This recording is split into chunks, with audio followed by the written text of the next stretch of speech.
what can we do to make tourism in Nigeria such a better thing than it already is? Well, first of all, let's excite ourselves a little more. What's happening on the 15th and 16th is that this year, 2026, Eco Hotels and Suites turns 50.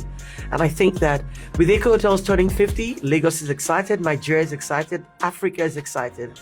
And everybody can somehow feel a connection to Eco Hotel. You must have watched a show there, come to a concert there, found a girlfriend there, found a wife there, fought your friends there. Something must have happened with everybody at Eco Hotels. And so we're excited about celebrating Eco Hotels at 50. On the 15th and 16th, we're hosting something called the Africa Legacy Summit. This is where we reimagine the role of culture in hospitality, travel, and tourism, where we're intentional about connecting Africa in a way that Africans themselves rewrite the narrative. And what can you do? You can share the love of the story of Eco Hotel in 50. That sounds beautiful. Thank you so much for sharing that. So, yeah, I mean, as you pointed out, a lot of things has happened. I can't count how many events that I've watched happen, pageantries, you name it, a lot of things. That is beautiful.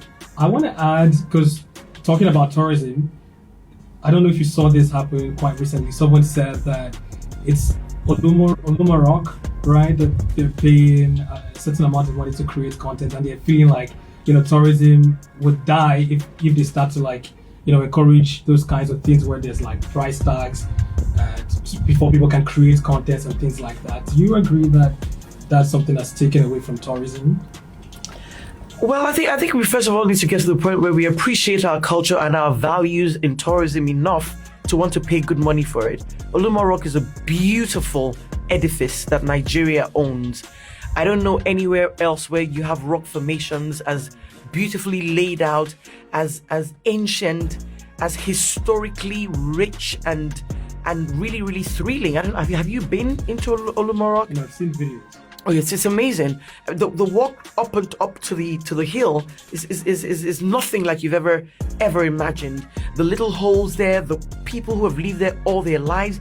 I know the last time I went to Oluma Rock, there was a woman who they had said at the time was 118 years old, and she had a couple of her teeth intact. And these are the kinds of people that people go all the way wherever you find them to meet them, to just engage with them, to find out what makes them age so gracefully, live so long, So I think we just have a culture of not paying for things that are ours, and we need to change that narrative. I don't know what price they put to it, but I would pay anything to go into Oluma Rock, and content creators should be glad to promote Oluma Rock because it's Nigerian, it's African, and it's one of our biggest prides. Thank you very much for that.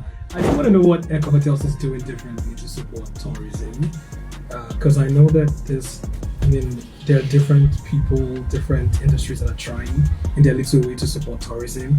But how exactly is Eco Hotels doing something different? I would say that in the last 20 years, I haven't been there for 20 years, but in the last 20 years, even being on the outside, there is no other venue that's befitting of anybody going to watch a concert.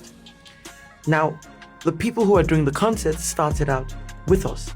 Their first stages were in Eco Hotel.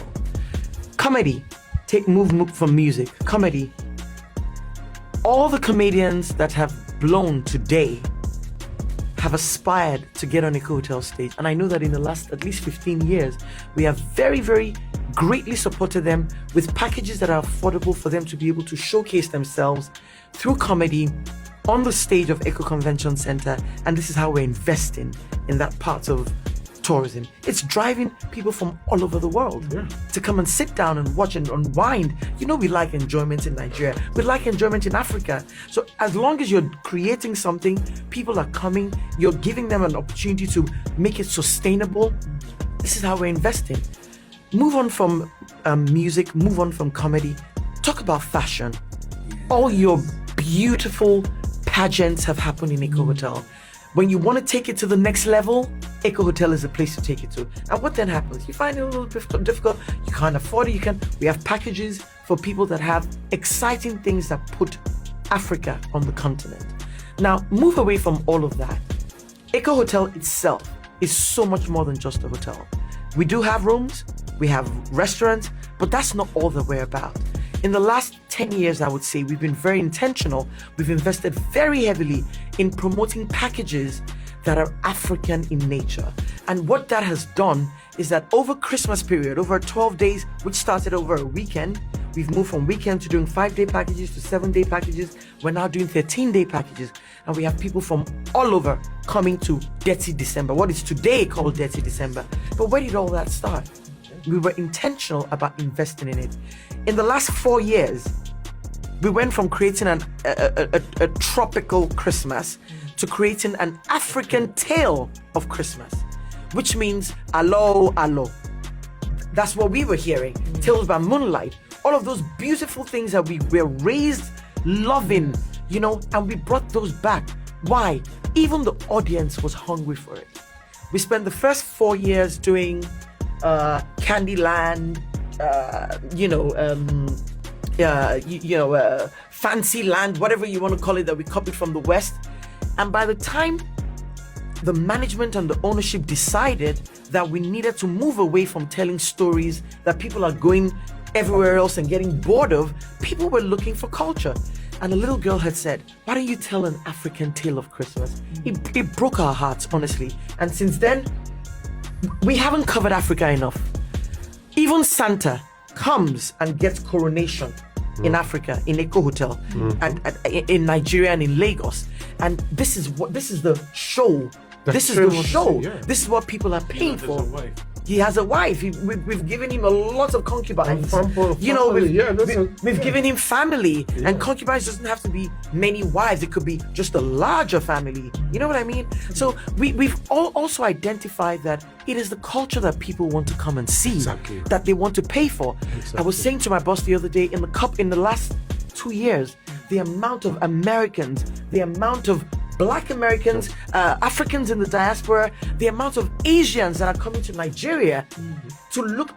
We're not even trying to curate anything. They're coming in truckloads just to experience culture. And Echo Hotel stands right there. Yeah.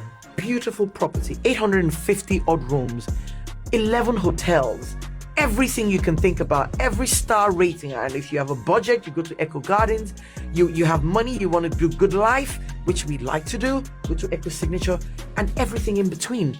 And you have the space for you there. And when we become 50, that can't be a quiet conversation to have. No. It's a bold, audacious statement to say that we stand here tall, saying in 50 years we put the work in, not just to sell rooms and restaurants, but to sell experiences. And that's what we're and the culture. So beautiful. Thank you so much.